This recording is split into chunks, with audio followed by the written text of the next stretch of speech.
नमस्कार दोस्तों, आप सभी का स्वागत है आपके अपने YouTube चैनल वैकेंसी गुरु में। दोस्तों आज एग्जाम 14 दिसंबर 2025 के आरसीईटी एग्जाम के आंसर की आप सभी के सामने प्रस्तुत है। मित्रों, आरसीईटी एग्जाम को लेकर जो आंसर की है ये अपने ए सीरीज के आंसर की है, पेपर ए। पर आप चिंता नहीं करें, ए बी सी डी आपका कोई सा भी सीरीज है, आप सभी एक एक क्वेश्चन से मैं बताऊंगा और उनका आंसर बताऊंगा। तो आप अपना पेपर खोल के रखे और पेन लेकर रखे साथ में, ताकि आप एक एक करके मिलाते रहना, पता लग जाएगा। ठीक है, तो लेट्स शुरू करते हैं। सारे क्वेश्चन बहुत ही मजेदार थे और आप लोग बिल्कुल 14 क्वेश्चंस में पास हो जाएंगे, चिंता मत करो, एक भी विद्यार्थी फेल नहीं होगा। तो मिलाते हैं कितने क्वेश्चंस आपके सही हो रहे हैं, कमेंट करके जरूर बताना। पहला है स्लाइड ट्रांजिशन क्या है। मित्रों, मैंने आपको बताया था स्लाइड ट्रांजिशन होता है जब हम एक स्लाइड से दूसरी स्लाइड पर जाते हैं तो बीच में एक इफेक्ट आता है। ठीक है, एक स्लाइड से दूसरी स्लाइड पर जाते हैं तो बीच में एक दृश्य प्रभाव आता है, इफेक्ट आता है, उसको हम स्लाइड ट्रांजिशन कहते हैं। ठीक है, तो इसमें आपने ऑप्शन डी सही जवाब किया होगा, बिल्कुल मुझे विश्वास है आप लोगों पर। दूसरा देखिए, कॉलम ए को कॉलम बी से आपको मिलाना है। यहाँ पर ऑपरेटिंग सिस्टम दे रखा है, तो ऑपरेटिंग सिस्टम इसमें कौन कौन सा है, क्या काम में आता है। तो मैंने आपको बताया था ऑपरेटिंग सिस्टम हार्डवेयर और सॉफ्टवेयर को मैनेज करता है, बिल्कुल ठीक है।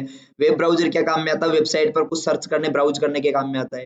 एंटीवायरस आज सुबह ही बताया था, कंप्यूटर को वायरस से मेलवेयर से बचाने के काम में आता है। स्प्रेडशीट गणना करने वाला सॉफ्टवेयर है, यानी पहले में सी, दूसरे में ए, तीसरे में बी, तो सी ए बी और चौथे में डी, यानी ऑप्शन ए इसका सही जवाब है। आपने यही किया होगा, मुझे आप पर पूरा विश्वास है।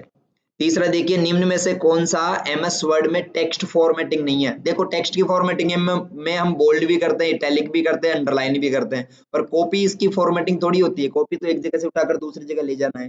तो यहाँ पर पूछा जा रहा है कि नॉट ए टेक्स्ट फॉर्मेटिंग, तो आपको जवाब देना है कॉपी। ठीक है, 3 क्वेश्चन मजेदार आपने सही किए होंगे, मुझे अच्छा लगा ये पेपर देखकर। आप लोग सभी अच्छे नंबर से पास हो रहे हैं, चिंता मत करो।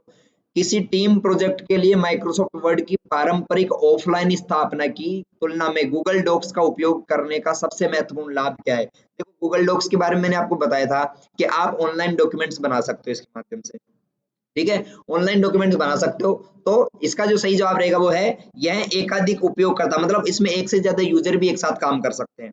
तो एक से अधिक यूजर इसमें एक ही डॉक्यूमेंट को वास्तविक समय में संपादित कर सकते हैं, एडिट कर सकते हैं, उस पर काम कर सकते हैं।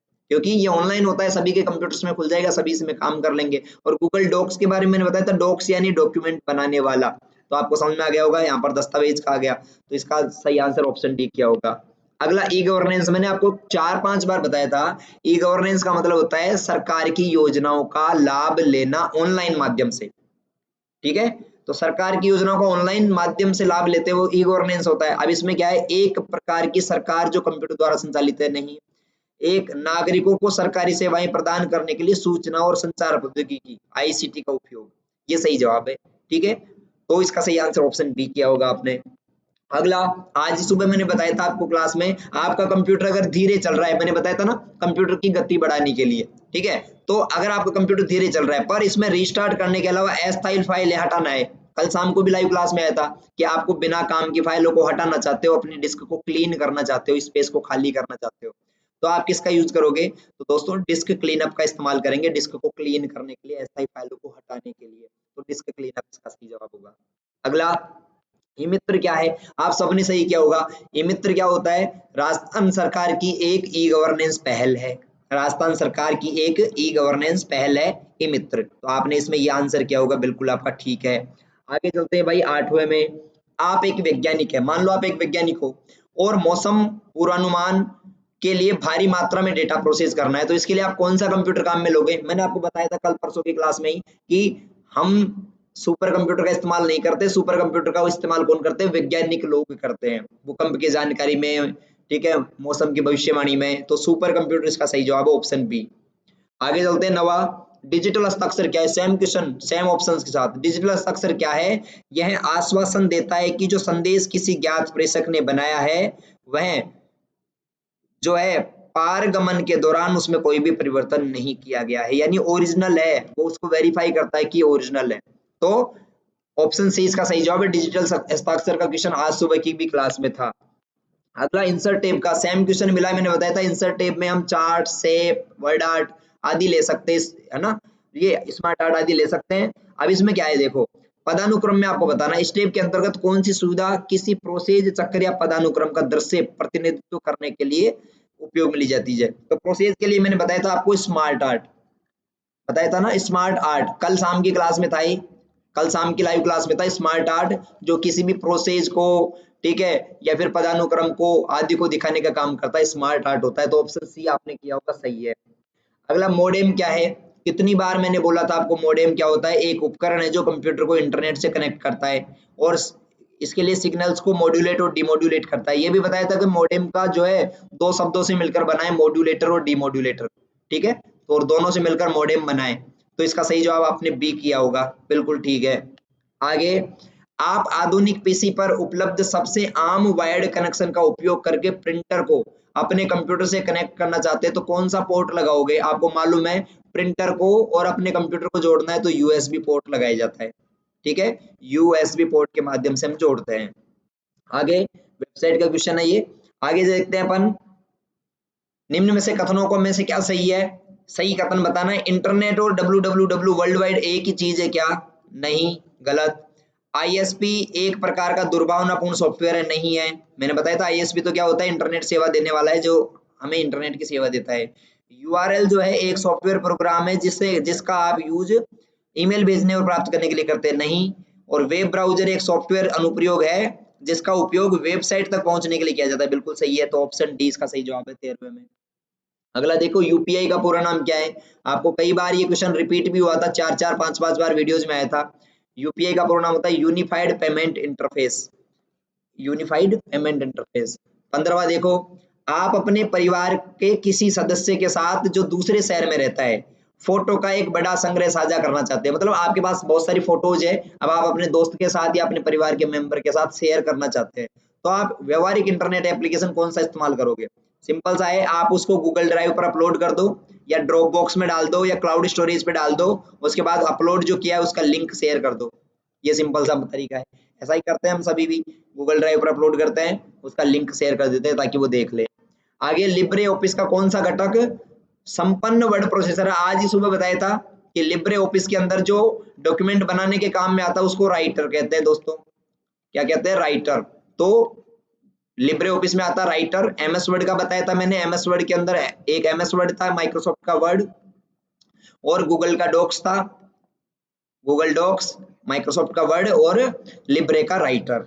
आगे चलते 17वां, आपको अपनी पूरी टीम को एक ईमेल भेजना है, ध्यान से सुनना, एक टीम को मेल भेजना है, लेकिन आप अपने मैनेजर को इसमें शामिल करना चाहेंगे ताकि वह संदेश को देख सके और टीम के बाकी सदस्यों को पता न चले, तो आप मैनेजर का ईमेल कहाँ लिखेंगे। मैंने कई बार आपको बताया और ये हर वीडियो में क्वेश्चन आता था, ब्लाइंड कार्बन कॉपी। अगर आप किसी से ईमेल को छिपाना चाहते हो ना तो आप ब्लाइंड कार्बन कॉपी बीसीसी का इस्तेमाल करेंगे। तो 17वें में आपने ए ही किया होगा, बिल्कुल सही है। 18वां, पावर पॉइंट में कौन सा दृश्य आपकी स्लाइडों के क्रम को पुनः व्यवस्थित करता है। मैंने कई बार बताया कि पावर पॉइंट में एक ऐसा व्यू होता है जिसमें आप छोटी छोटी स्लाइड्स को ऐसे रख सकते हो और उनका क्रम बदल सकते हो, जैसे इसको यहाँ रख सकते हो, इसको यहाँ रख सकते हो, इसको यहाँ रख सकते हो। उसके लिए स्लाइड सॉर्टर व्यू था, स्लाइड सॉर्टर व्यू, स्लाइड्स को छोटे छोटे हिस्सों में देखना, भागों में देखना। 19वां, जैसा कि दस्तावेज में बताया गया है कि निम्नलिखित में से कौन सा एंड्रॉइड डिवाइस पर उपलब्ध स्क्रीन लॉक नहीं है। ये तो मुझे बताने की आवश्यकता भी नहीं है, आप सबको मालूम होगा कि इनमें से कौन सा एंड्रॉइड डिवाइस पर उपलब्ध स्क्रीन लॉक का विकल्प नहीं है। Pattern, pin, password, fingerprint. अब यहाँ पर स्क्रीन लॉक विकल्प कौन सा नहीं है, बिल्कुल। तो जैसा कि दस्तावेज में बताया गया है, डॉक्यूमेंट में बताया गया है, एक बार इसमें देखते हैं अंग्रेजी में क्या है। Which of the following is not a screen lock option available on the Android device as mention in document, ठीक है। और ऑप्शन है इसके अंदर, पैटर्न है, पिन है, पासवर्ड है, फिंगरप्रिंट है।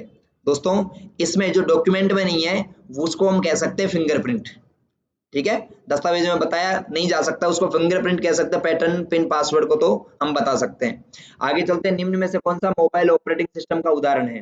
मोबाइल ऑपरेटिंग सिस्टम आपको मैंने बताया था, कल ही शाम की क्लास में आया था ये, कि एंड्रॉइड, आईओएस और विंडोज ये मोबाइल का ऑपरेटिंग सिस्टम होते हैं। 20वें में बी। 21वां, आपने किसी शीर्षक पर एक विशिष्ट फॉन्ट शैली और आकार लागू किया है, मतलब एक जगह आपने कोई फॉर्मेटिंग लगा दी, अब आप उसी फॉर्मेटिंग को दूसरे टेक्स्ट पर लगाना चाहते हो तो फॉर्मेट पेंटर। एक टेक्स्ट पर आपने फॉर्मेटिंग लगा दी, उसी टेक्स्ट की फॉर्मेटिंग को दूसरी जगह लगाना है तो आप फॉर्मेट पेंटर पे जाओ। सुबह 8 बजे वाली जो क्लास थी अब अपने वीडियो जाते हैं उसमें से क्वेश्चन पूछ लिया है। आगे देखो 22वां क्वेश्चन, कम से कम 5-7 बार मैंने बोला भी था, ये महत्वपूर्ण प्रश्न है, सुन लेना आएगा। डीवीडी और सीडी को बर्न करने का मतलब क्या होता है? डिस्क पर सामग्री को डेटा लिखना या कॉपी करना, यानी कंप्यूटर की सीडी में डेटा डालना, कंप्यूटर से बर्न करना कहलाता है। 5-7 बार ये क्वेश्चन आया है। अगला, यूआरएल का कौन सा भाग आमतौर पर वेबसाइट या संगठन के उद्देश्य के प्रकार को इंगित करता है? तो दोस्तों जैसे उदाहरण के लिए .com, .edu, .gov, मैंने आपको बताया था कि यूआरएल को 2 भागों में बांटा गया, डोमेन नेम और टॉप लेवल डोमेन। तो ये है शीर्ष स्तरीय डोमेन, टॉप लेवल डोमेन। अगला है, अगर आपको कई आसन सेल जैसे A1, B1 और C1 इनकी सामग्री को एक बड़े कक्ष में संयोजित कर केंद्र में लाना है तो आप किसका यूज करोगे? मैंने क्या बताया था आज सुबह की क्लास में ही, एक से अधिक सेल्स को अगर मिलाना है तीनों की एक ही सेल बनाना है तो merge and center. Option B इसका सही जवाब है, आज सुबह की क्लास से पूछा गया क्वेश्चन है। अगला, आप एक पुराने कंप्यूटर, डेस्कटॉप कंप्यूटर का इस्तेमाल कर रहे हैं तो देखते हैं कि उसकी स्क्रीन काफी बड़ी है और चित्र बनाने के लिए इलेक्ट्रॉन किरणों का यूज हो रहा है, तो उसको हम कहते हैं दोस्तों सीआरटी मॉनिटर। क्या कहते हैं? CRT monitor. पुराने डिब्बे आते थे ना, पुराने जो टेलीविजन के आकार के मॉनिटर आते थे, वो सीआरटी मॉनिटर होता है। अगला देखो, एमएस वर्ड में आप रिपोर्ट पर सहयोग कर रहे हैं और आपको मूल पाठ को स्थायी रूप से हटाए बिना एक वाक्य में बदलाव या का सुझाव देना है ताकि आपके सहकर्मी आपके सुझाव की समीक्षा कर सके। महत्वपूर्ण क्वेश्चन है, पूछा इससे गया है, प्रैक्टिकल से पूछा गया है, आपको थोड़ा कॉमन सेंस लगाना है। आपसे पूछा गया, आप में अपने डॉक्यूमेंट एमएस वर्ड में काम कर रहे हो, अब आपको कोई कमी लगती है किसी के डॉक्यूमेंट में, साथी के में, तो आपने क्या किया, उसको डिलीट नहीं करना, सुधार नहीं करना, बल्कि आपको क्या करना, वहां पर उसमें कमेंट डाल के छोड़ दो ताकि आपका जब दोस्त उसको चलाएगा तो उसमें सुधार कर सके। तो आपको आप जो परिवर्तन करना चाहते हैं उसका वर्णन करने के लिए कमेंट सुविधा का उपयोग कीजिए। 27वां है, जब आप दो स्क्रीन यानी लैपटॉप और प्रोजेक्टर स्क्रीन का यूज कर रहे हो तो प्रेजेंटर व्यू क्या काम में आता है? तो ध्यान रहे, मैंने आपको बताया था प्रेजेंटर व्यू में कंप्यूटर और जो आपका प्रोजेक्टर है दोनों में क्या होता है, अलग अलग स्क्रीन दिखाई देती है। तो यह ध्यान भटकने से बचाने के लिए खाली स्क्रीन दिखाता है, दूसरा यह ठीक वही दिखाता है जो दर्शक प्रोजेक्टर स्क्रीन पर देख रहे हैं। तीसरा, यह वर्तमान स्लाइड, अगली स्लाइड या आपके स्पीकर नोट्स के और टाइमर दिखाता है। और चौथा है, यह है केवल आपके डेस्कटॉप दिखाता है जबकि प्रस्तुति प्रोजेक्टर पर दिखाई देती है। बिल्कुल सही है, ये ऑप्शन डी इसका सही जवाब है, दोनों में अलग अलग चीज दिखाएगा, इसको एक्सटेंडेड भी कहते हैं अपन।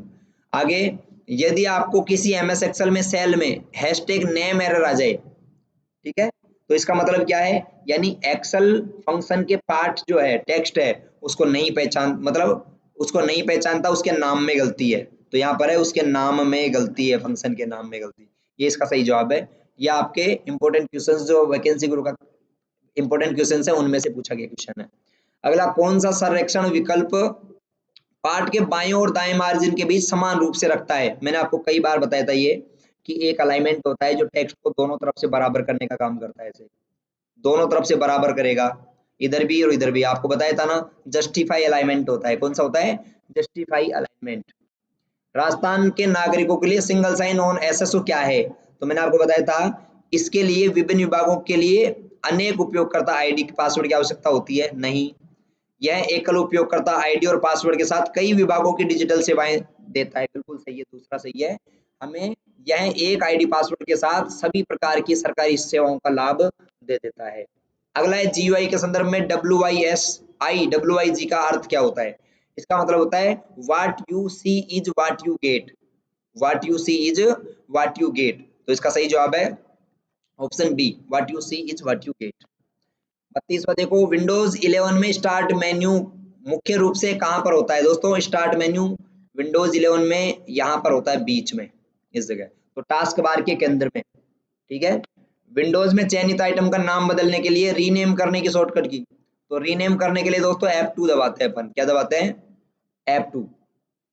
अगला है, क्रेडिट कार्ड से ऑनलाइन भुगतान करते समय उपयोगकर्ता को सुरक्षा के लिए वेबसाइट के एड्रेस बार में क्या क्या देखना चाहिए? आज ही सुबह बताया था, एक तो लॉक का प्रतीक चिन्ह देखना चाहिए और एक HTTPS देखना चाहिए, तो दोनों इसका सही जवाब है ए, और मतलब आपका ऑप्शन बी। और अंतिम क्वेश्चन है, आपको एमएस वर्ड में अगर x का वर्ग स्क्वायर लगाना है, यानी ये ऐसा लिखना है, तो आप सुपर स्क्रिप्ट का इस्तेमाल करेंगे, ठीक है। तो आपको संख्या 2 पर कौन सा फॉन्ट इफेक्ट लगाना है? ऊपर लगाना है तो सुपर स्क्रिप्ट, सुपर स्क्रिप्ट है ना, नीचे लगाना हो तो सब स्क्रिप्ट।